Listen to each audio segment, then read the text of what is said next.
malakas na bagyo ay dahil malalim po ang kanyang ugat. Sa education natin, ang pasimuno po niyan, walang iba kundi ang ating Panginoong Diyos mismo. Si Jesus Christ, hindi po siya uneducated, siya po ay well-educated. Kaya tinawag po siyang rabbi or guro ng mga Pharisee Skriba, ng mga Sadducees, at ng Sanhedrin, at kilala siya sa the greatest teacher in the history of the world and the greatest philosopher. Kaya ang education ay nagsimula po yan sa larangan po ng mga Kristyano. Sabi nga, ang tawag sa atin ay people of the book because we have always book to read. Amen po ba mga kapatid? Amen. So, bagong lahat, ako po ay nakakilala kay Lord sa GIL. That was 1986 at the age of 17 years old. Nagtatrabaho po ako sa kantin, sa Ramit Textile, at dyan sa Valenzuela, na ngayon po ay wala na po ang Rami. So habang ako naghuhugas ng plato sa isang company, dahil sa kantin po ako nagtatrabaho, ang hinuhugasan ko pong plato sa loob ng isang kainan lang ay 2,500. Oh my God. Dami. Siya manggagawa doon ay almost 3,000. So, at the young age, nasabak na ako sa iba't ibang trabaho. Sa construction, sa pagkatrabaho sa babuyan, sa mga factories, at maging sa mga kantin, pagtitinda sa pagiging vendor sa Balintawak.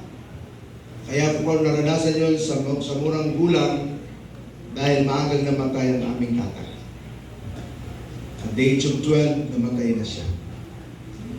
Ang pinakapangarap ko sa buhay, hindi po magpastor. At wala sa bukabularyo ko na magpastor. Ang pinapangarap ko ay architecture. Kaya ako po ay frustrated architect. So, hindi ko kayang paaralin ang sarili ko. Nag-ipon ako ng pera, hindi ko kayang paaralin. Hanggang sa kawalang pag-asa ng buhay, dahil di ako makapag-aral ng high school, natambay ako ng 7 years out of school youth. Then, na-born again ako. Nagkaroon ako ng tunay na Ama sa langit. Manong araw, hindi ko maintindihan bakit namatay si Papa. Pala, darating sa buhay ko ang tunay kong Ama. Amen. Walang iba kundi ang ating Panginoon Jesus. Isang factory worker sa Ramit Textile, habang ako naghugas ng plato, tinapik ang likod ko, sabi, bro, nabasa mo na ba ito? Sabi, wala pa. At age of 17, hindi ko alam ang John 3:16. Wala akong nabasang Bible, pero active ako sa Catholic. Sa grotto pa ako pumupunta. Nabalit Diyos. Nabalit Diyos. Ni Lourdes. So, yung umakay sa akin, miyembro pala siya ng Jesus is Lord. Amen. Sabi ko sa kanya, ano po ang simbahan natin? Saan tayo mag-church? Ano po ba yan? Roman Catholic ba yan? Sabi niya sa akin, walang reliyong itinataas doon. Kung gusto mong makilala si Jesus, sumama ka sa akin.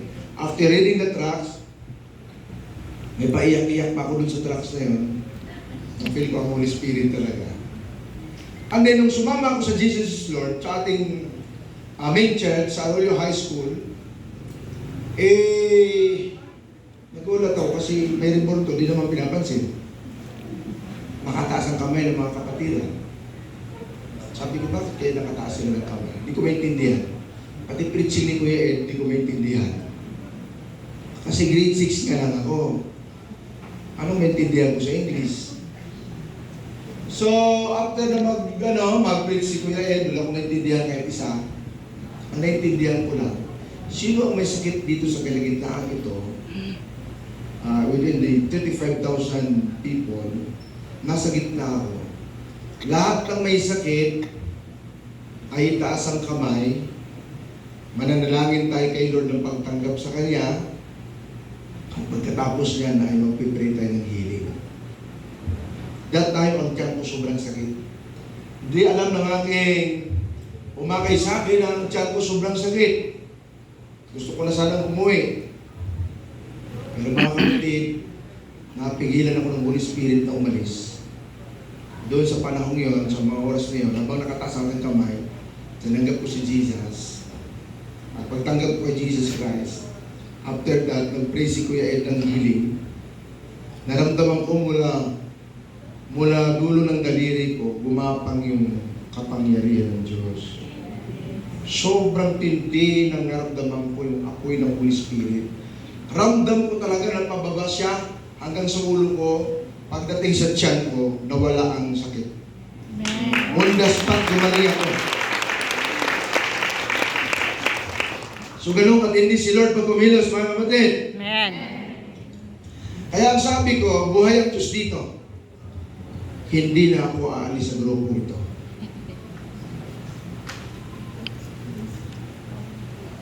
Die hard GIL ako. At akala nyo, umalis ako sa GIL? Hindi. Napadpad lang ako sa AG para mag-vision. Ang mother church ko po, Jesus is Lord. Ang panaginip ko, lagi si Kuya Ed. Hanggang ngayon, napapanaginip ako si Kuya Ed. Si Brother Eddie, mga ating bishop. At to tell you frankly, nung tinanggap ko si Jesus, doon ako nagkaroon ng pagkakataon mag-aral ng natapos ko yung high school. After 7 years, natapos ko ang aking nag-aral ako ng Bible College.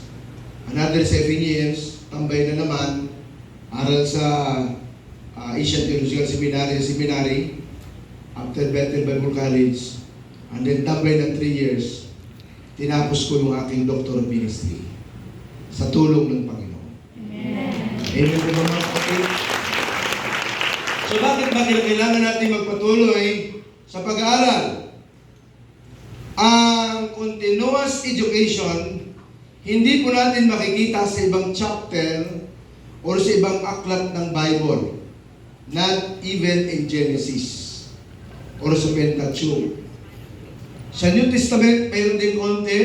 Sa 2 Timothy 2:15, study to show yourself approval to God, a workman that needed not to be ashamed, rightly dividing the word of truth. Yung pong continuous education ay ang nagsabi po niyan ay si King Solomon. Kilala niyo ba si King Solomon? Amen. Si King Solomon ang pinakamatalinong tao na pinanganak sa daigdig. Walang nauna kay King Solomon at wala nang lalabas pa. Kung mayroong higit sa katalinuhan ni King Solomon, ang may-ari ng kanyang wisdom, walang iba kundi si Jesus Christ. Kaya sabi ni Jesus, di ba ninanais niyo makita? Naalala niyo si King Solomon? Ganito, ganyan-ganyan. Sabi ni Jesus, mas dakila kay King Solomon ang nandito ngayon sa inyong kalagitnaan. Amen. Jesus Christ is greater than Solomon. Amen po ba mga kapatid? And He is the source of wisdom. And then, the book of Ecclesiastes actually was divided, mga kapatid, in 3 topics. First, sabi roon, kumain ka ng mga pagkain. Yun pinakamahalaga sa buhay ng tao. Kumain ka ng mga pagkain, bunga ng iyong pagpapagal. Pangalawa, magpakaligaya ka sa iyong asawang minamahal. Pangatlo, maglingkod ka sa iyong Panginoong Diyos. Amen po ba? And then, itong Ecclesiastes, The book of Ecclesiastes is written by Kohelet, meaning teacher or preacher, a wise preacher, as is stated in the book itself in chapter 1. He is king over Israel in Jerusalem. As actually, si King Solomon gains the whole spectrum of wisdom, mga kapatid. He gains all of the whimsicality of man's desire in this life, such as wisdom, wealth, power, prestige, and prominence. The book was probably written 900 BC by King Solomon, the wisest man who ever lived on this planet. So, makikita natin na si King Solomon ay napakahusay, napakagaling, napakatalino. And during the time of King Solomon, mga kapatid, the nation of Israel was on the very apex or meridian of being world power. In fact, lahat ng kings all over the planet pumupunta kay King Solomon para makinig at para magpa-mentor, para magpa-disciple, para mag-handle ng empire, countries, and nation. Ganon siya magaling. Kaya nga, yung Queen of Sheba sa Ethiopia, bumisita sa kanya. Then, alam natin na si Solomon dati rin wala namang alam, nag-praise siya sa Lord ng wisdom. Ilan ang alam ni King Solomon? How many proverbs? 3,500 proverbs. Ganon kalupit si King Solomon, mga kapatid. At mayroon siyang ilang asawa, legit.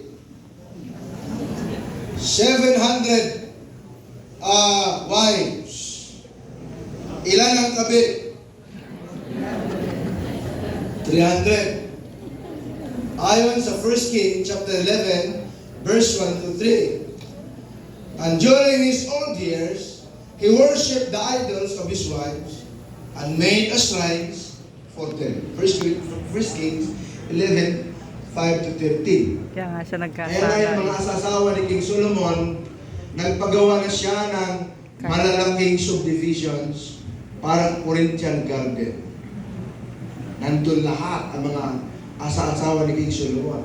Pag tinignan niyo po ang 11.3, ang kanya pong asa-asawa, ang mga asawa niya, 1,000 lahat yun prinsesa. Hindi po siya namili ng mga pipitsugin, ng mga magaganda dyan sa kanto-kanto. Lahat yun anak ng hari. Kaya sa panahon ni King Solomon, walang digmaan. Walang digmaan. Very peaceful. Compared kay David, puro digmaan. Kay King Solomon, walang digmaan. Bakit? Mga biyanan niya lahat. Mga kapitbahay naman. Akala ko nilinis na ni King David yung Hindi siya inaaway ng kanyang mga biyanan. kinuha pala ni Solomon. And then, he gathers multitudes of bars of gold. Sasagot Kasi tagapagpala, mga prinsesa Nilinis na ng yun, tatay. mga ginto ng mga kaharian, dinalalapit yun sa Israel. Ganun kayaman si King Solomon, mga kapatid. Kaya palapakan po natin ang buhay Solomon sa pangalan ng ating Panginoon. Ngayon ko lang. So, pinakamagaling, pinakamatalino, pinakamahusay na anak ng Diyos. Ang tanong, ligtas ba si King Solomon dahil sumamba siya sa rebulto at nagpatayo siya ng mga shrines or churches ni Molech, ni Chemosh, the god of Moabs, at sinamba pa niya ang mga Diyos-Diyusan ng kanyang mga Asawa. asa-asawa? Ang tanong, ligtas ba? Pag binasa natin ang 1 Kings, 1 Samuel, pati ang Chronicles, magkukonklud ka na si King Solomon hindi ligtas.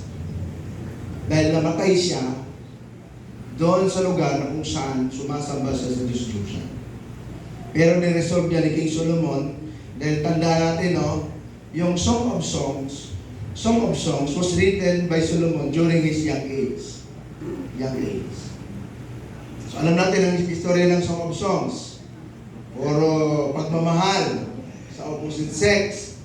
Ang Proverbs, sinulat ni King Solomon during his middle years. Around 40 to 60 years old. Pero itong Ecclesiastes, sinulat ni King Solomon during his old years. Senior years. Oo. Kaya kung magtatanong kayo kung ligtas siya, ligtas po si King Solomon. Bakit? Chapter 12, beginning verse 1 hanggang verse 14 ng chapter 12 of Ecclesiastes, mga kapatid, sabi sa verse 1, remember your Creator in the days of your youth. Favorite ko. Bago man lang manlabo ang mata mo, bago manghina ang pandinig mo, At bago manghina ang tuhod mo, di ba? Alalahanin mo ang Diyos. Na yung manlilikha. Dahil darating isang araw, kukunin tayo ng Panginoon, mamamatay tayo. Ang sabi sa verse 7, yung ating lupang katawan babalik sa alikabok, pero ang ating kaluluwa at spirito babalik sa Diyos na siyang pinanggalingan nito. Sinabi ni King Solomon. And verse 13 and verse 14, let us hear the conclusion of the whole matter. Sabi naman, fear God and keep His commandments, because that is the whole duty of man. Matakot kay Lord at sumunod sa kanyang mga utos. Kaya ligtas si King Solomon. Amen? Nakakalungkot naman, pinakamatalino tao ka, pero impyerno pa lang punta mo. Hindi ka matalino. Matalino mo ba kayo? Amen.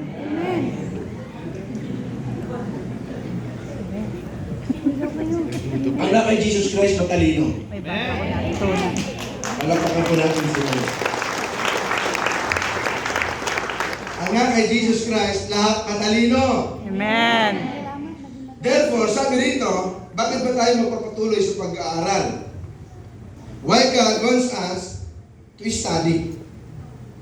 In this text, God uncovers or unveils the purpose and the value of education. Let us delve into the deep things of God in this text. The purpose of continuous education. Bakit kailangan ang mga born-again Christian ay patuloy na nag-aaral?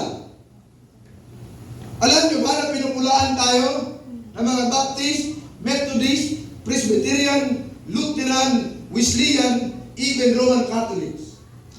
Ang mga full gospel pinupulaan. Bakit? Nagpastor daw tayo na utusan na bumili ng suka.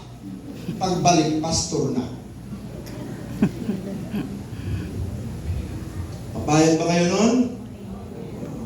Alam niyo ba, pinakamatalinong born-again Christian? GIL. Bakit GIL? Ano yun mo ang bawat isa dyan? Ang daming kabisadong verses niyan. Pag wala kang kabisadong verses, hindi ka GIL. Tama ba?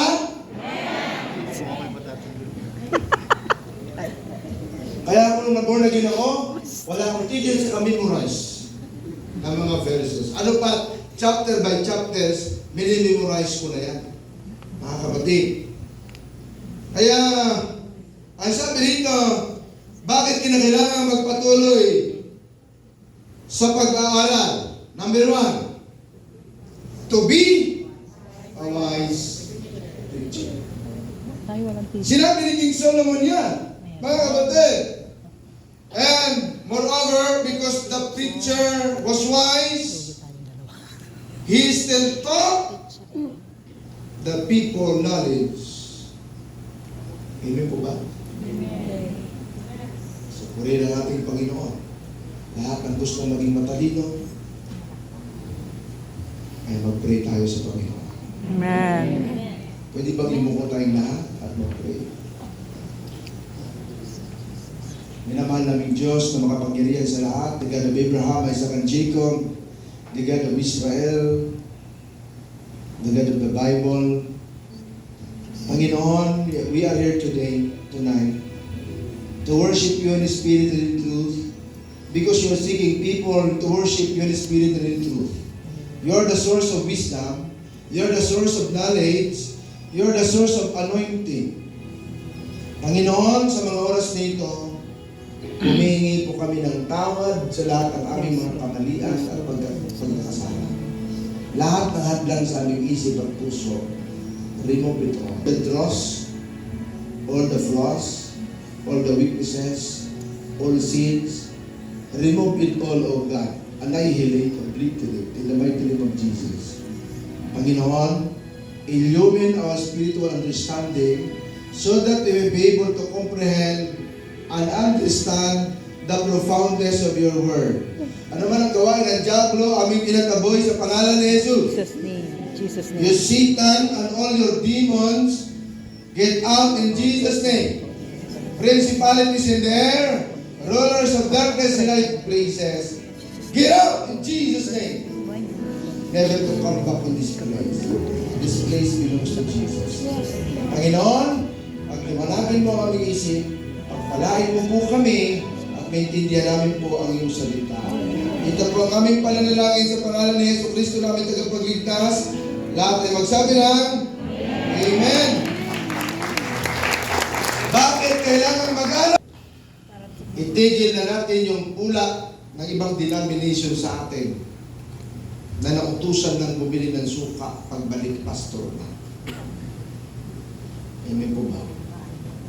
Pangalawa, ang sabi rito mga kapatid, because the preacher was wise, he still taught the people knowledge.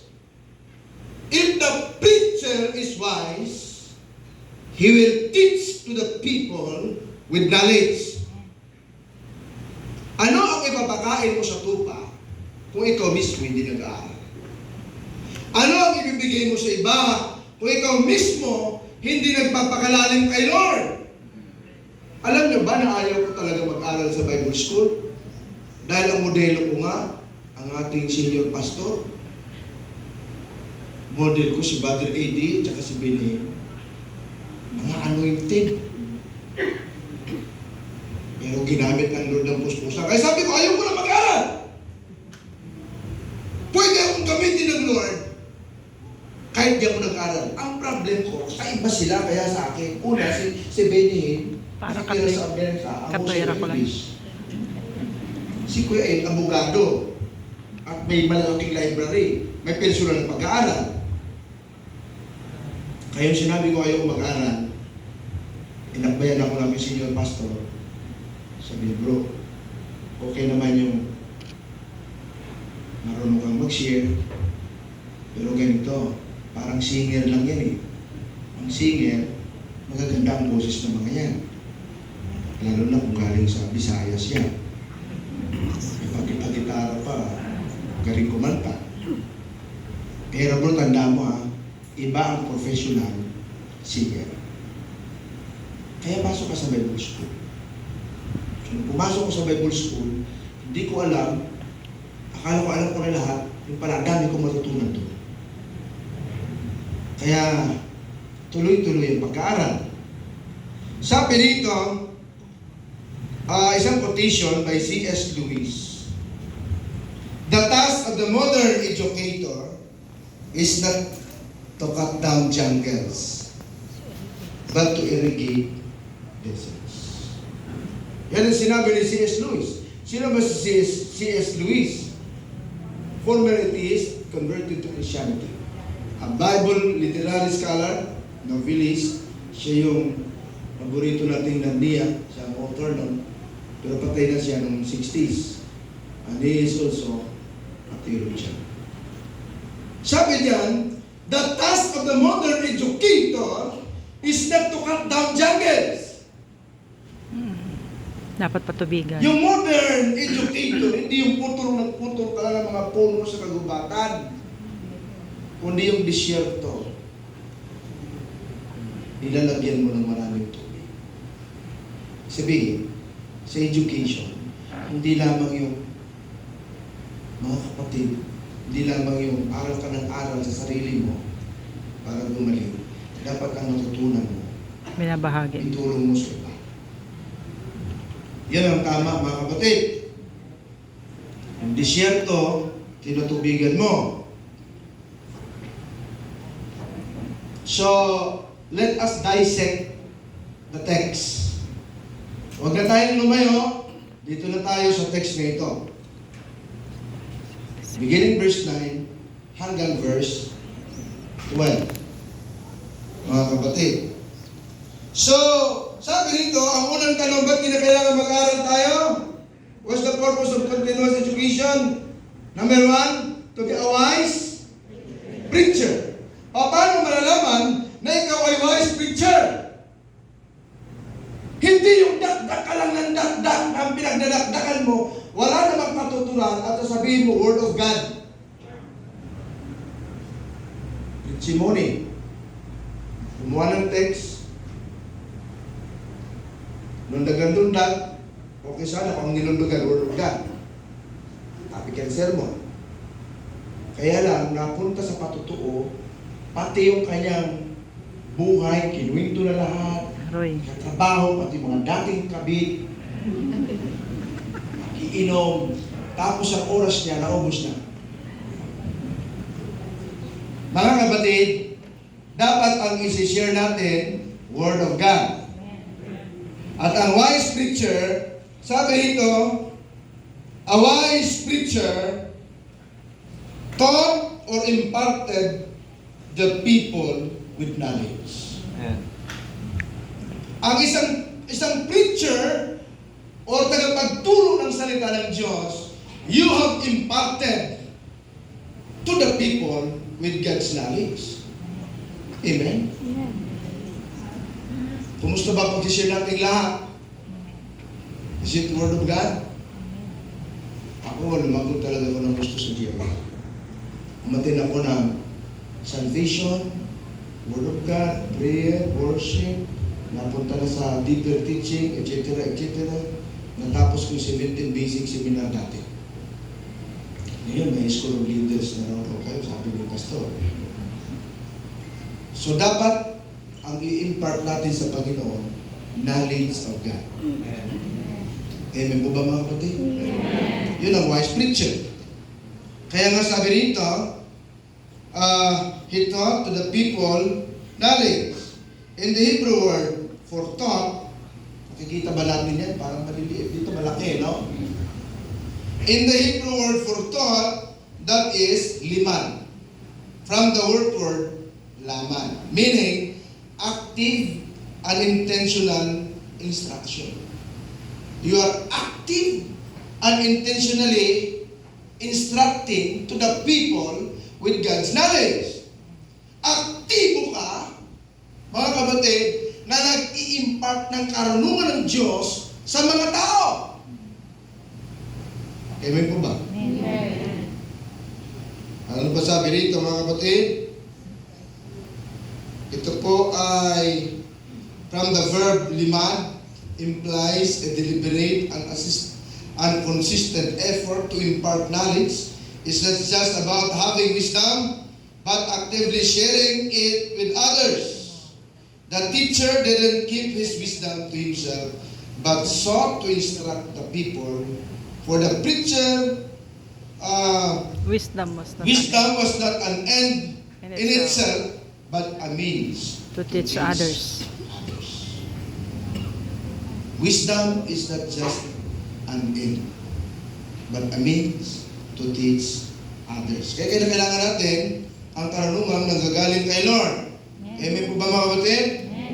Andiyan po ang ating source, Bible Hub Lexicon and Strong Concordance. So bakit kinakailangan magpatuloy? To impart knowledge to God's people.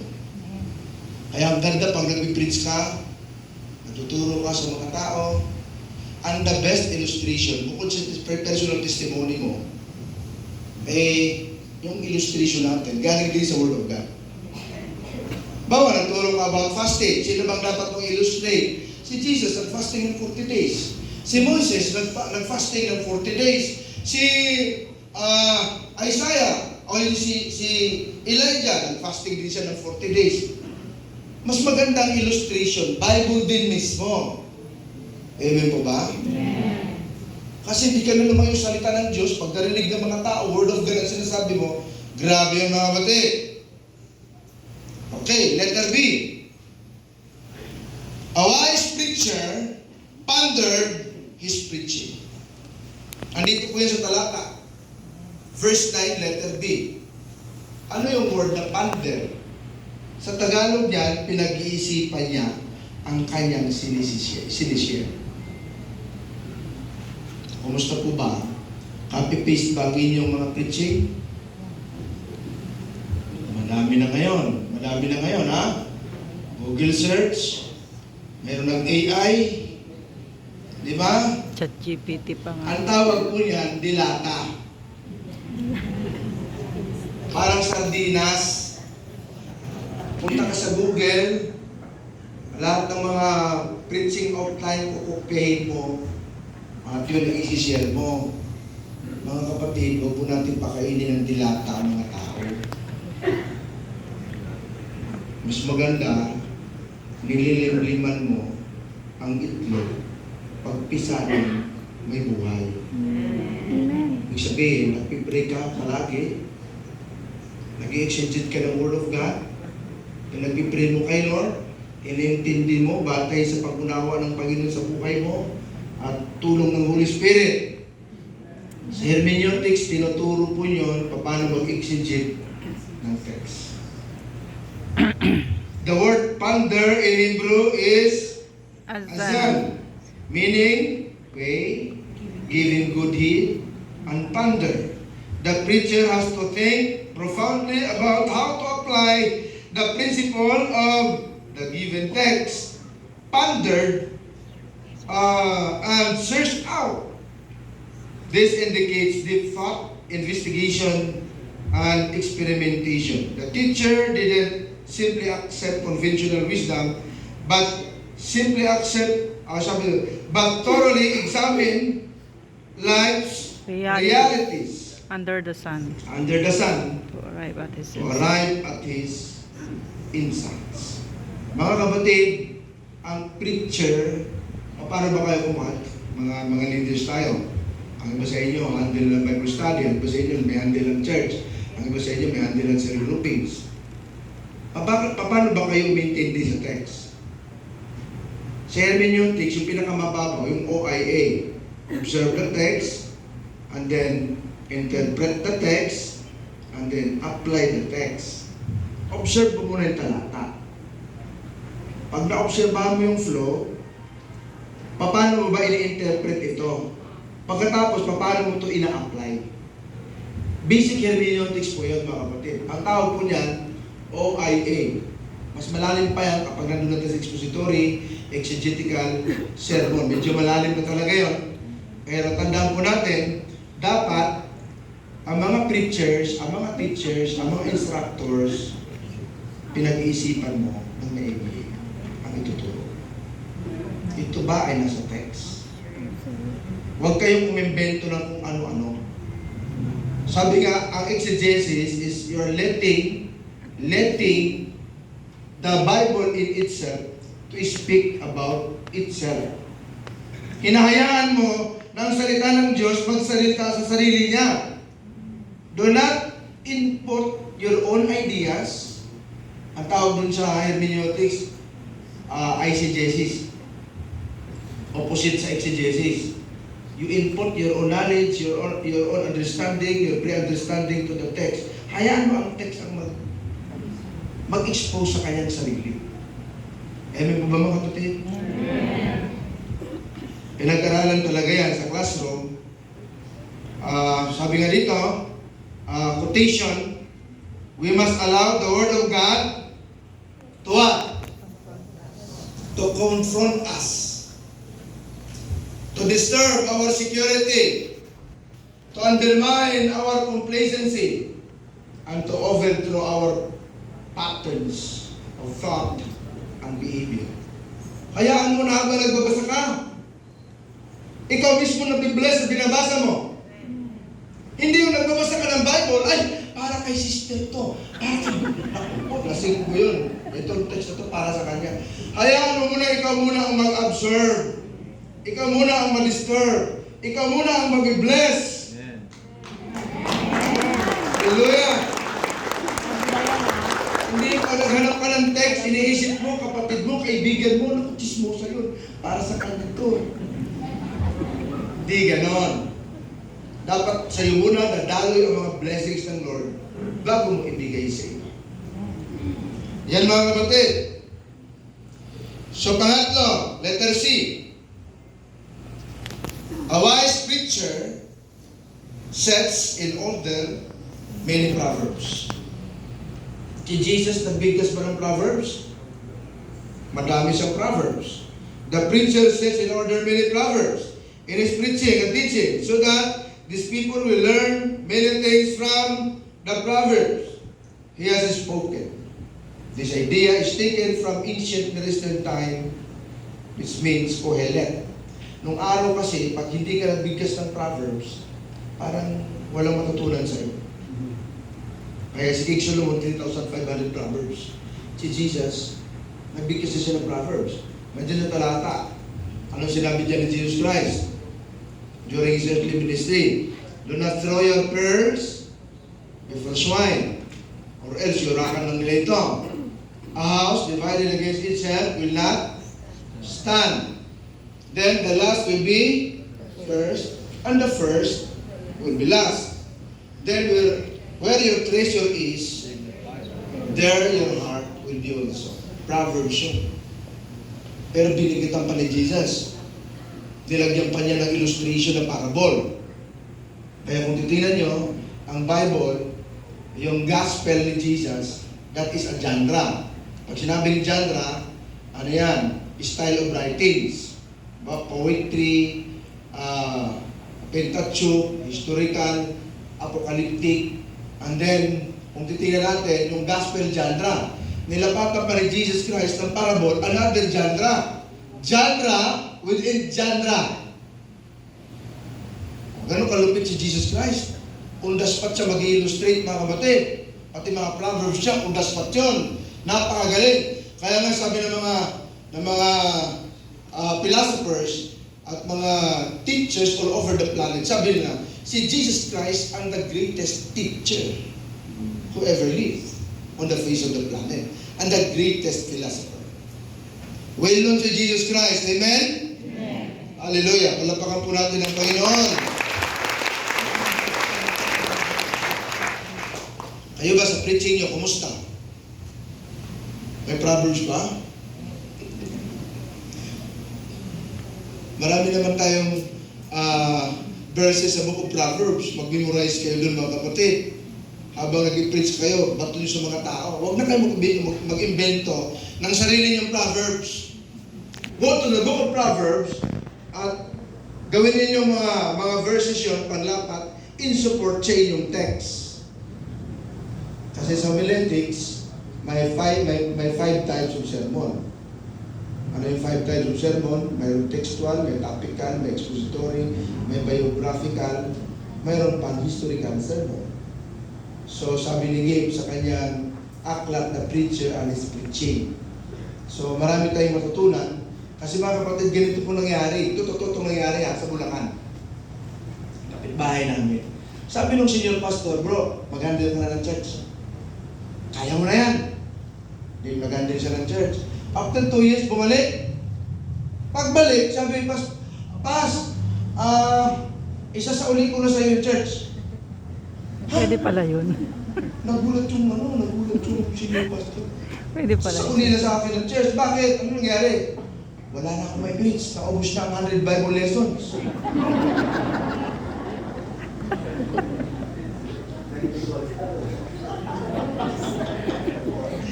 Mga kapatid, sa topical sermon pa lang, you get one verse, expound it. How many verses all over the Bible?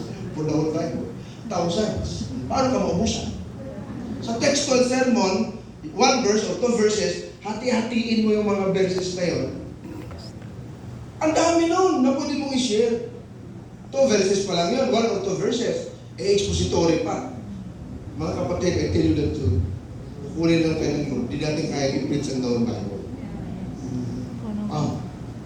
1993, nag-full time na ako mga kapatid sa ministry. Hanggang ngayon, hindi ko pa rin i-preach lahat. Lalo na yung mga names sa Chronicles. Pastor, paano ba i-preach ang mga names sa Chronicles? Anak ni ganito, apo ni ganito, anak ni ganito, apo ni ganito. Paulit-ulit! Alam nyo, nagkaroon ko ng idea niya. One time, pre-preach ko. Sabi ng Holy Spirit, mag-preach ka galing sa sa Chronicles. Binasa ko na.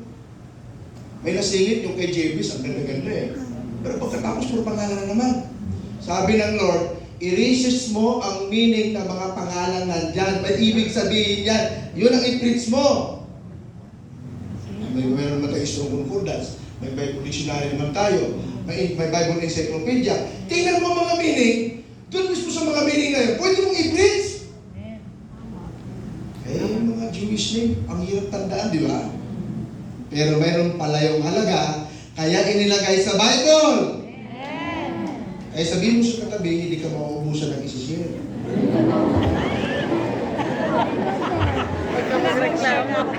Baka nga, magreklamo pa si Jonas. At Ilang si pangalan Amos. natuturo ko eh. Paborito mo si Pablo lang eh. 13 letters. Ako hindi mo pinipreach. Punta mo ko yung Ilang pangalan natuturo ko. Sino siya? Hindi niyo tinuturo. Lalo na si John sa Book of Revelation. The most neglected book is the Book of Revelation. Oo nga. Hindi na i-preach. Walang nagtuturo eh. End times na tayo. Kunti na, bukutan doon. Takot to kasi sila sa mga halimaw. Kaya, yan po ang dissertation para i-explain sa mga estudyante ko na hindi nakakatakot ang Book of Revelation. Sa history of the church, sa Council of Jamnia, pati doon sa Council ng Trent, kamuntik nang matanggal ang Book of Revelation. Kasi sabi ng mga scholars doon, mga teachers fathers, hindi naman pang Kristiyano yan, pang Jewish yan, dami mga sungay-sungay dyan, saka mga ulo-ulo dyan, hindi natin maintindihan yan, pang Jewish yan, Book of Daniel yan eh. So ang isama yan sa Bible ng New Testament, naku po, nung in-scrutinize nila, nandun pala ang second coming ni Christ. Nandun pala ang seven churches. Nandun pala ang new heaven at saka new earth. Yung pala ang pinaka-fulfillment at pinaka-maliwanag na promise of God na kapag namatay ka dito sa daigdig, uwi ka sa paraiso ng Diyos sa langit. Amen? Kaya isama ang Book of Revelation. Amen po ba mga kapatid? Letter D. Ba't kinakailangan ang pag-pipre at continuous education to be a wise preacher? A wise preacher sought to find acceptable words. This wise preacher chooses words that the audience may be able to decipher or understand. Words that are acceptable in context to hearers. Complex or unfamiliar vocabulary can obscure the core message of the sermon, making it difficult for listeners to understand the intended meaning. Yun po mga kapatid. So, sabi rito, ang wise preacher, maayos ang kanyang pagkalapat ng mga words. Hindi lang ikaw nakakaintindi. Dapat naintindihan ng mga tao. Sabi ni Billy Graham, ang mahusay na preacher, nai-entertain niya ang mga scholars, mga educated people, mga elite people, and also he can entertain the marginalized or poor people, mga marginalized people. Naintindihan ka ng matanda, ng mga dalagat binata, naintindihan din ng mga bata. Yun ang mahusay na preaching. Amen po ba mga kapatid? Kaya alam nyo ba, mahirap ang preaching. Kasi iba-ibang education, iba-ibang culture, iba-ibang background, iba-ibang ages, mga kapatid, pero dapat sa lahat. Bakit may preaching na tinutulugan? Ginawang therapy o naging therapeutic ang preaching. Bakit? Habang nag-preach si pastor,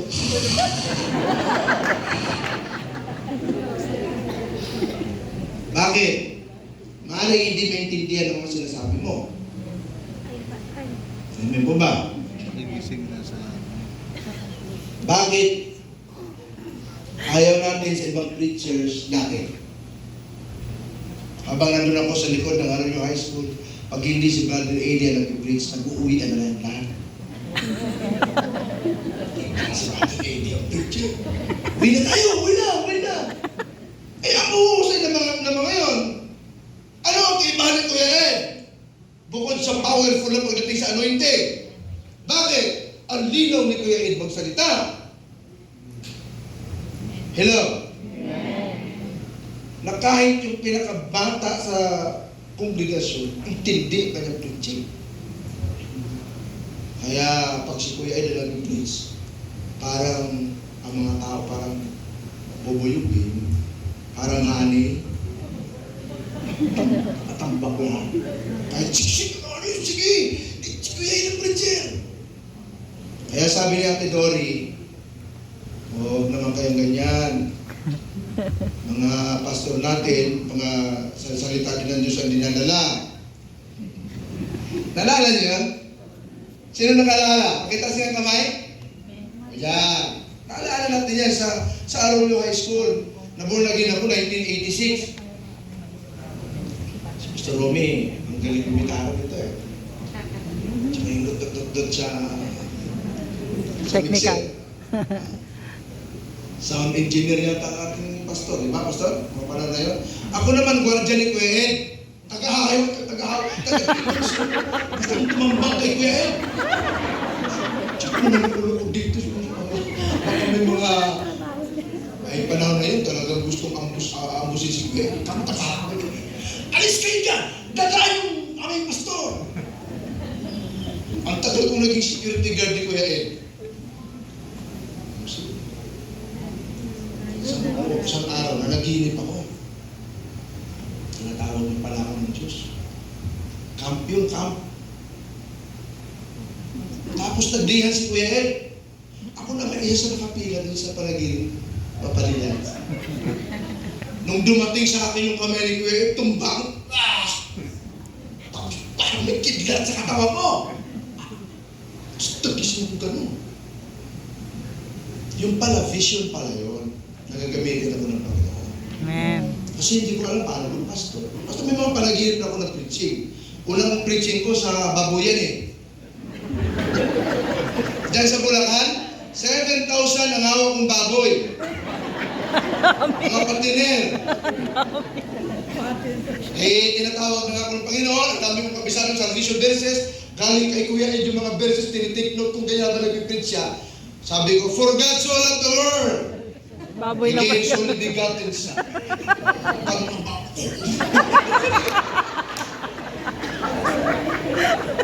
Yung mga barako, ang tatapang nila, ayaw kumapit ng aking mga kasamahan, napapaamo ko yun. Pag umamo, ihihiga yun. Ako naman, lalagyan ko ng sako, tutulugan ko siya. Hindi ko alam paano ng pastor, biglaan ng full time. Bibli kasi pa.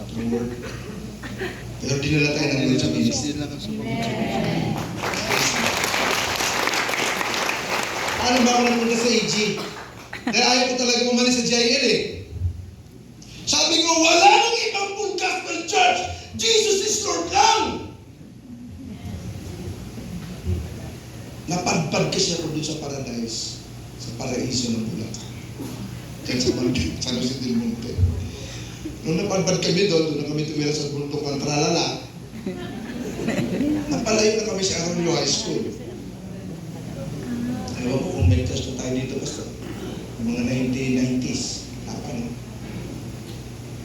So, may malapit na full gospel church. Sabi naman ni Kuya, kung may malapit na church sa inyo, kung full gospel naman yan, pwede kayo.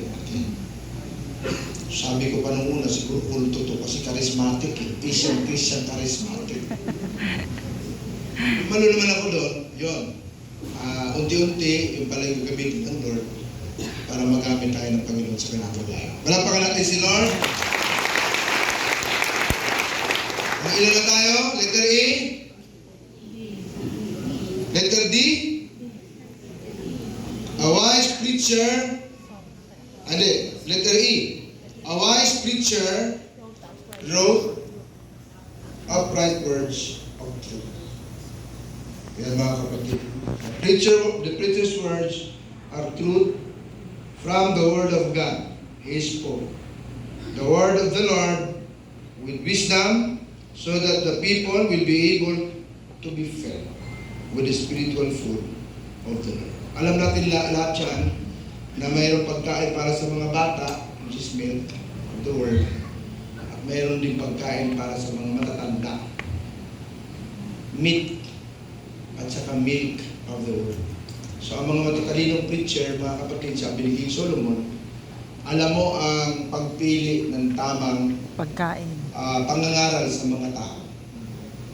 Alamin mo ang iyong audience. Kung kasasampa mo lang sa Bible study, tapos nakita mo maraming rebulto,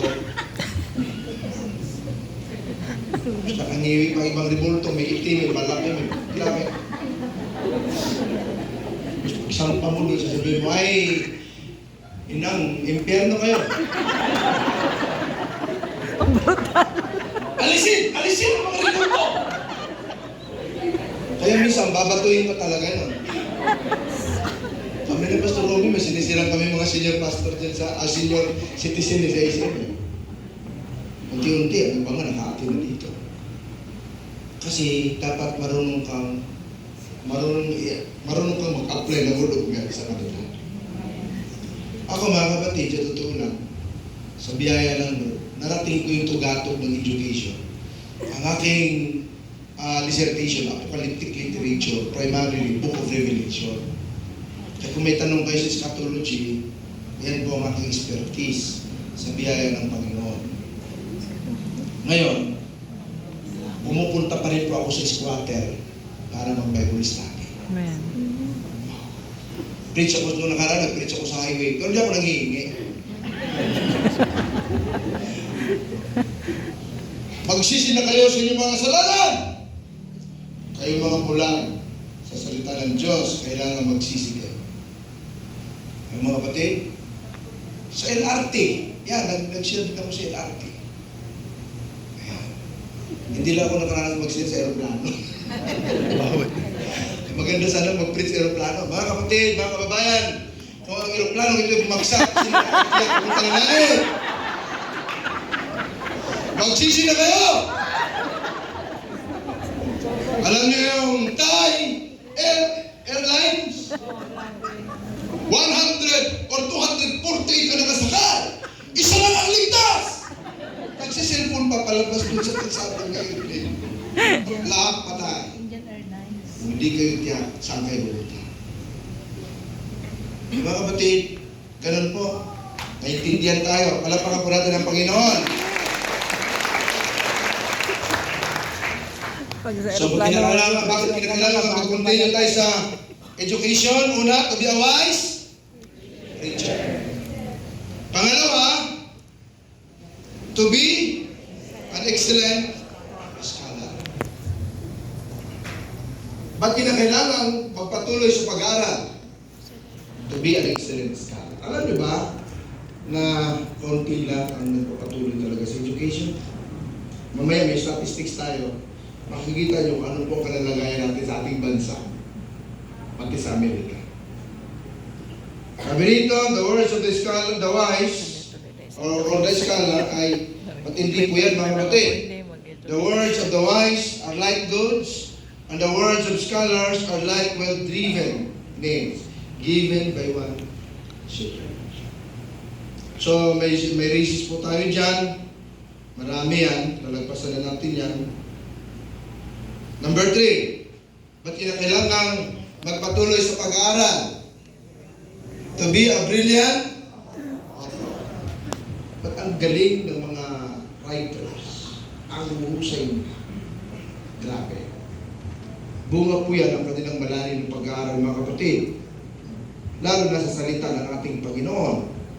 Kaya nga sabi nito, "And further, my son, be admonished by this, of making many books. There is no end. And much study is wearisome to the flesh." By making of many books, there is no end. Wala pong katapusan na kahit hanggang ngayon, tuloy-tuloy ang pagsusulat. Sino yung mga writers na yan? Yun yung nagpapakalalim. Meron pa ba tayong GIL love story?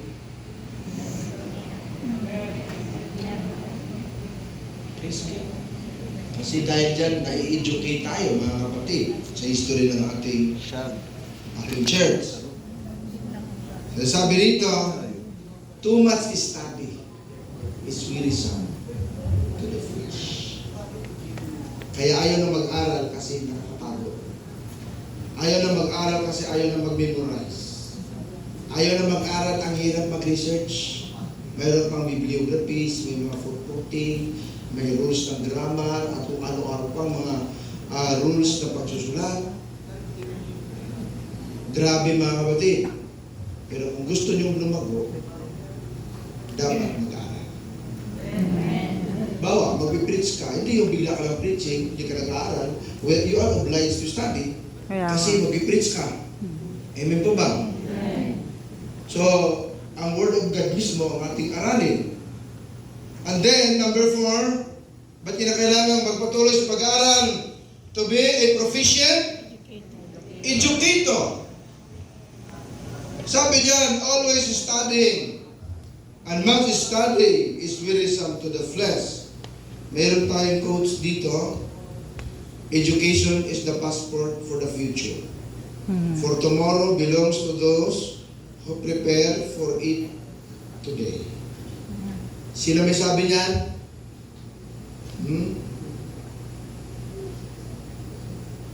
Paki-forward, kapatid. Sabi diyan ni Malcolm, an African-American leader in the civil rights government, minister and supporter of black nationalism. Sabi niya, education is the passport for the Future. Sabay-sabay natin basahin ito. 1, 2, 3, go. Education is the passport for the future. For tomorrow belongs to those who prepare for it today. Mga kapatid, ang pag-aaral po ay passport natin sa future. Ang future ay para lang sa mga taong naghanda ngayon. Amen. Amen po ba? The next generation ay tuloy-tuloy. Alam niyo ba kung ilang population na tayo sa buong Pilipinas ngayon? 100 sa statistics as of 2025, umabot na po tayo ng 118 million. So 118 million, ilan ang narating ng Word of God? Dapat ngayon pa lang mag-aral ka. Kaya alam niyo, mga kapatutuloy kong kwento, no? So nanagilid mo ako, niliyas ko ni Father Abe. After 12 years, nandun ako sa magpupuntahin na ako sa church. Nilid ako ng Holy Spirit na pumunta sa GIL. Kasi ang mother church ko nga, GIL. Wala akong ibang babalikan kundi Jesus is Lord. Amen. Ayaw ko na sisira. Pastor, ah. So nilid ako ng Holy Spirit na pumunta sa aking mother church. Napunta na sa PUP. Hindi ko alam. Ba't napadpad ako yun? Gusto punta ako. Namimiss ko yung aking mother church. Pagpunta ko ron, pwede si Father Eddie, naalaala ko yung panalino ko. Naniliyan sa kong Father Eddie. Sabi ko, mapapalihan kaya ako. So, ang lakas ng kabog na ng dibdib ko. May bumubulong, magpalihans ka na. Magpalihans ka na. Ang tagal ng panaginip mo, 12 years ago. Ngayon na yan. Di na. Kasi ang dami na kahilera na. Nakapila sila. Mga kapatiran ko, palihans. Ako naman palapit. Yung gwardiya, sabi sa akin, hindi niya alam, dati akong gwardiya ni Kuya Ed. Saan ka punta? Papalihans ko. Ay, hindi pwede. Saan ka ba? Sabi ko sa Bulacan. Eh, punta ka muna sa coordinator ng Bulacan. Bago ka magpalihans ko. Ay, ba't may gano'n? Ako di ko nga kilala kung sino coordinator eh. Timing na lang ako doon sa lolo. terong gano'n. Ba, may isang pastor lumapit. Bro, ano ba kailangan mo? Sabi ko na panaginip ako sa square na nililiyas na ako. Matagal na nga yun. Sabi ko, magpapapray ka pala. O siya yun. Ay, wala na magawa yung wardya. Pastor na nagdala sa akin eh. Hindi ko maalala. Mas gwapo pa si Pastor yata. Dinala ko. Ako yan. Si brother doon, kapalingis na. Panatungan ako ng kamay ni Kuya. Sabi ko, ano ba naman request? Sabi ko, Kuya, nung panagilipan kita, 12 years ago, nililiyans mo ako. Gusto ko siya magpapray. Kasi sa panaginip ko talagang grabe, parang nagkidlat eh. Ipinatungan ako ng kamay ni Kuya, Lord, alam nyo, after na malihan sa kamay ni Kuya, may prophecy siya. Sabi niya doon, bakit ngayon ka lang? Sana ginamit ka na ng Lord. Study the Word of God, and in the right time, the Lord will use you mightily. Amen. Yung prophecy ni Kuya, di ko po nakikita. You study the Word of God. In the right time, the Lord will use you mightily. Hindi ko alam, dahil pala ako ng Lord sa tugatog ng education, mga kapatid.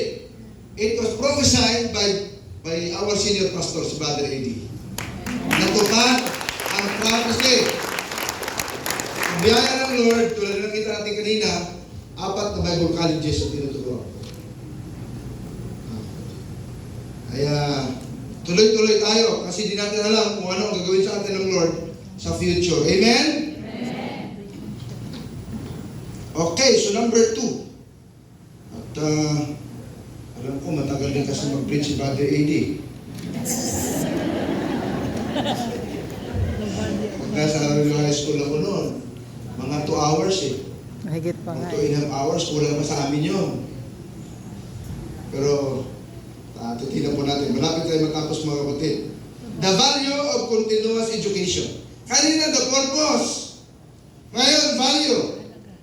Why we need to continuously study despite of its price. Too much study is wearisome to the flesh. Una, for spiritual growth. Amen? Amen. Ba't kinakailangan mag-aral, magpatuloy sa pag-aral? For your spiritual growth. Pangalawa, for intellectual growth. Pangatlo, for physical growth.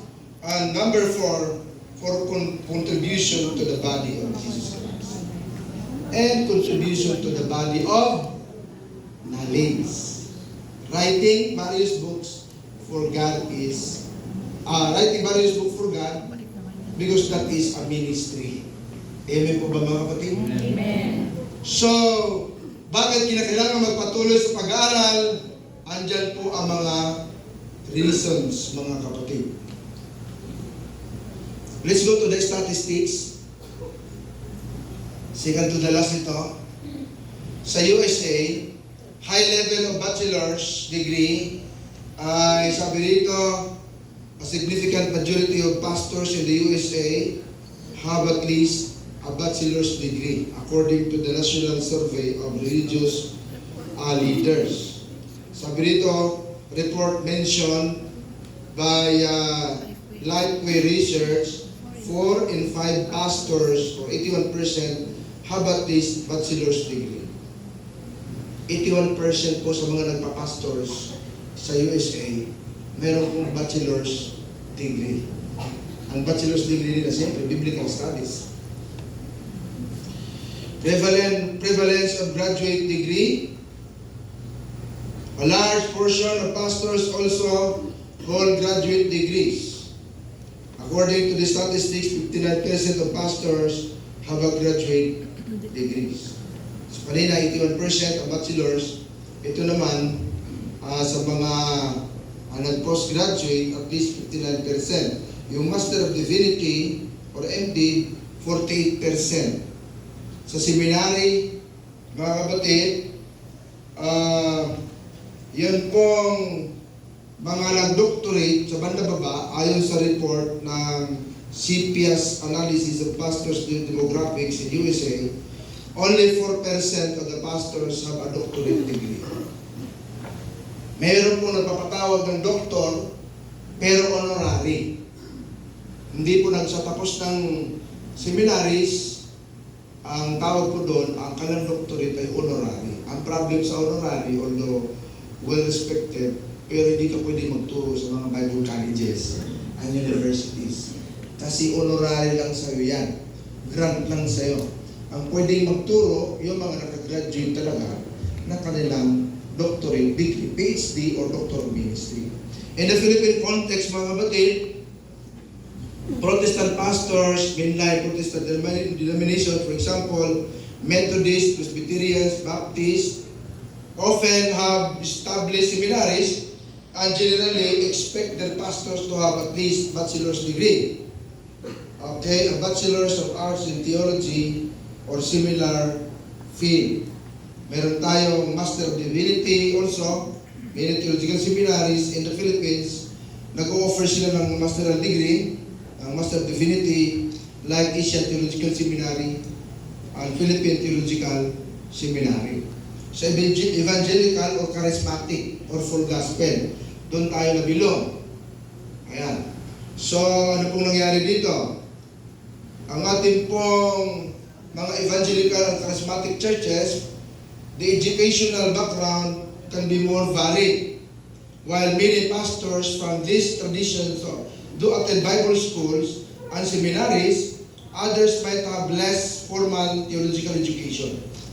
There's recognized need for leadership training in the Philippines, especially for pastors in the provinces who are often bivocational due to the lack of resources. And maybe big on call, but small on training and empowerment.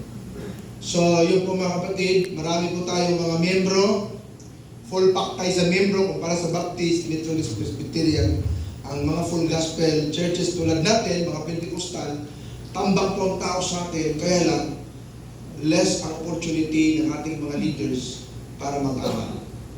Kaya ngayon, binibless naman na tayo ng Panginoon, di katulad dati, na hirap talaga sa buhay, ngayon binibless tayo ng Lord. Yung blessing na sa'yo, samahan mo ng pag-aaral. Mayroon tayong Pentecostal, actually ang Bethel Bible College is our own, very own Pentecostal seminary. Meron din tayong Phoebias, ng mga Baptist, Methodist, at meron din tayong yung Asia Pacific Theological Seminary. Bethel talaga yung ano, Master Bethel Divinity, talaga meron yung marami yan. akong kilala. May doctorate. Ang ATS ngayon, meron na silang Master of Divinity, meron silang doctorate. Ang UTS, meron silang Bachelor, may Master of Divinity, meron silang Doctor of Ministry. Pero gusto niyo mag-PhD, na-recognize ng CHED, ay pwede kayo pumunta sa Philippine Christian University, sa PCU. So napakagandang seminary. Pili mga kapatid, meron silang mga online. Kasi karamihan niya, sa grupo daw natin, sabi sa statistics, konti lang ang mga nag-aral. Konti lang po ang mga nag-aral. Kaya tayo, growing po tayo sa JL, mga kapatid, growing po tayo. Amen po ba? Amen. How many JL all over the world? I think 6 billion nata, no? 6 million JL all over the planet. Amen. So kung magtayo tayo ng seminary, sa totoo lang, nasa atin lahat ng blessing. Si Senator Joel, si Kuya Ed, na kung mga magbabakas, may mga caliber tayo ng mga business people sa ating GIL. Kung magtayo tayo ng seminary, na our very own seminary, ay mailaram natin yan mga kapatid kasi we have all the blessings of the Lord. Amen po ba? Amen. Kung para sa ibang seminary, existing nga sila pero nagdarahop sila. Lalo pagdating sa financial. Kaya grab the opportunity. Kasi kung gagawin tayo ang 100 million ng Panginoon, tapos kulang tayo sa education, paano kung aatakihin ka ng mga kulto? Di ba, mga kulto? Mga kapatid, bago tayo magtapos, ang mga kulto, biglang kakatok sa tatahanan mo, sabi, wala namang langit, wala namang langit. Ito na yung paraiso, ito yung langit. Tapos sabi, walang impyerno. Jehovah. Alam niyo, meron tayong isang kapatid sa Panginoon. Yan ang ano nila eh. sa Kulang sa Jehovah pag-aaral. Witnesses. 45 years na siya na nasa DCAS. Banda uli sinabi niya, ang Yahweh, Yawa. Sure. Diba? Ang Yahweh, Yawa. Si Yahweh daw, wicked, full of darkness. Kaya kinik out siya sa DCAS. Alam niyo naman yan, balita, no? Ayun, binabanggit sa likod. Sino yun? Ay, talaga ba? Grabe. Iyon ang palatandaan ng hindi nag-aaral. Yung ating kapatid na yan, Yeah, alam natin ang siya magsalita. Ang galing. Ang galing sa normal life. Di ba? Pagdating sa theology, lagpak, sabihin mo, wala nang second coming, tapos na ang rapture, tapos na ang resurrection, pati tribulation. Kaya pala yung lumabas Ano yun? ng video. Kulang sa pag-aaral. Kaya, hayaan natin na lumaki tayo ng lumaki, tapos ang karunungan ng Diyos, lalaki din sa buhay natin. Amen po ba? Kaya, ayan, example yan mga kapatid. Mismong kabaro natin, na kulto. Alam niyo ba, may ayaw din mag-aral, to? Ayaw din mag-aral sa AG. Alam niyo, ginawa niya, mali ang interpretation niya sa hermeneutics. Ay sa ano, sa Mark 16. Ano sabi sa Mark 16? He who believes. Sabi, he who believes. And these signs shall follow those who believe. In my name, you can cast out demon.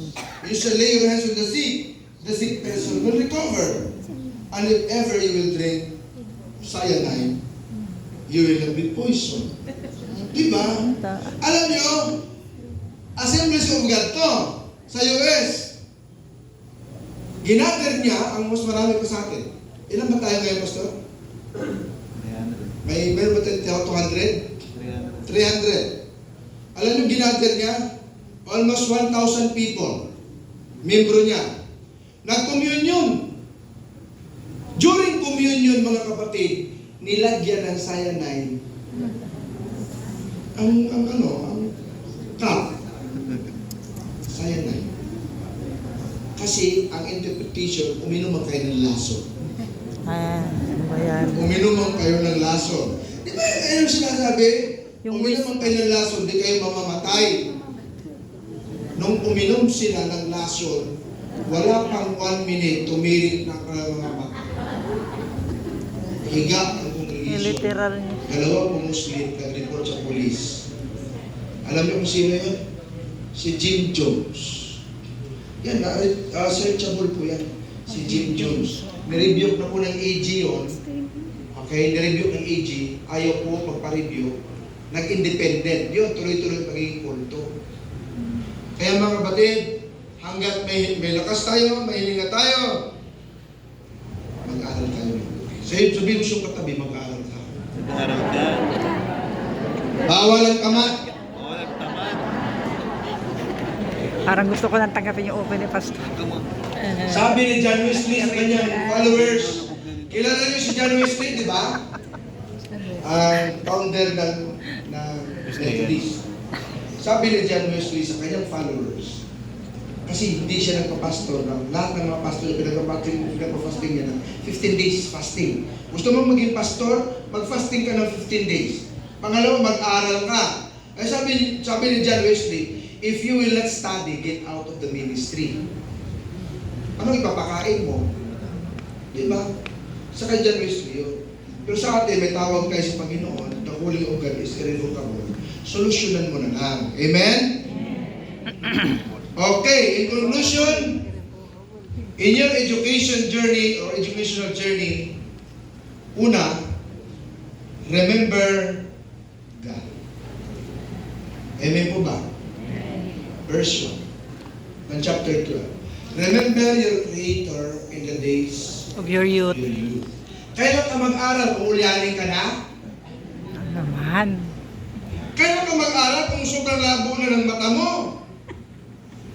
Habang kabataan mo pat may lakas ka, mag-aral ka. Nag-aaral ka. Amen? Bata ka pa.